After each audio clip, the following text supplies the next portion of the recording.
இனிமே நான் சொல்றத செய்யல. யாரா நீ? யாரா அவன்? வில்லன்டா.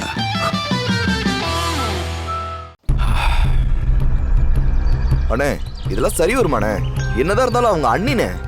டேய், அண்ணியா இருந்தாலும் சரி, ஆண்டவனா இருந்தாலும் சரி, நம்ம வழியில குறுக்க வந்தா போட்டு தள்ளிட்டு போயிட்டே இருக்கணும். குறுக்க வர்றவங்களை போட்டு தள்ளானே. ஆனா அண்ணி என்னனே பண்ணாங்க? அவ முன்ன மாதிரி இல்லடா. நான் எங்க போறேன் என்ன பண்றேன்னு மோப்பம் முடிச்சு நோண்ட ஆரம்பிச்சிட்டா. பார்க்கறதுக்கு பூனை மாதிரி இருந்துகிட்டு அவ பண்ற ஒவ்வொரு வேலையும் விஷமா இருக்கு. என்னன்னு சொல்றீங்க? அண்ணியா இப்படி எல்லாம் பண்றாங்க? என்னால நம்பவே முடியலண்ணே. நானும் அவளை வெள்ளேந்தி அப்பாவின்னு தானே நினைச்சேன்.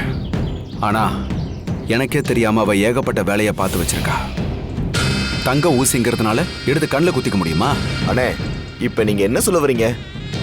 அவளை இனிமே விட்டு வைக்கிறது ஆபத்தாயிடும். அவளை போட்டு தள்ளுறதுதான் நமக்கு நல்லது. அண்ணே எதுக்கும் ஒரு முறைக்கு பலமுறை யோசிச்சு பாருங்கண்ணே. உன்னுக்கு பலமுறை யோசிச்சு பார்த்துட்டேன். ஏற்கனவே நம்ம வழியில குறுக்க வந்த எல்லாருக்கும் என்ன நடந்துச்சோ அதே கதி தான் சீதாவுக்கும் நடக்கணும். இவ பாவம் அது இதுன்னு சென்டிமெண்ட் பார்த்தோம்னா நம்ம தலையில நாமே மண்ணை வாரி போட்டுக்கிற மாதிரி ஆயிடும். நீங்க சொல்றதும் சரிதானே.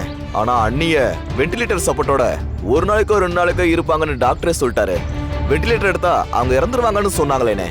இந்த நேரத்துல போய் நாம அவங்கள கொலை பண்ணி எதுக்குன்னே தேவையில்லாத பிரச்சனையில சிக்கணும். நீங்க அப்படியே விட்டீங்கன்னா அவங்களே போய் சேர்ந்துருவாங்கண்ணே. டேய், நமக்கு இருக்கிற முதல் எதிரியே நாம பாவம் பார்க்கறதாண்டா. டாக்டர் சொன்னதை கவனிச்சல்ல?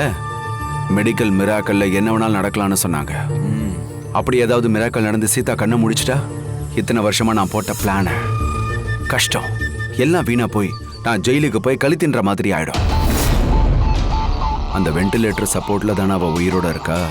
அது இல்லைன்னா மூச்சு திணறி செத்துருவாள்ல. ஆமாங்கண்ணே நீங்க சொல்றது சரிதானே. இப்ப சொல்லுங்கண்ணே நான் என்னண்ணே செய்யணும்? நீ எதுவும் செய்ய வேண்டாம். தேவைப்படும் போது நானே உனக்கு சொல்றேன்.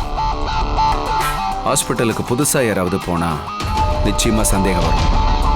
அதனால சந்தர்ப்பம் பார்த்து நானே போறேன்.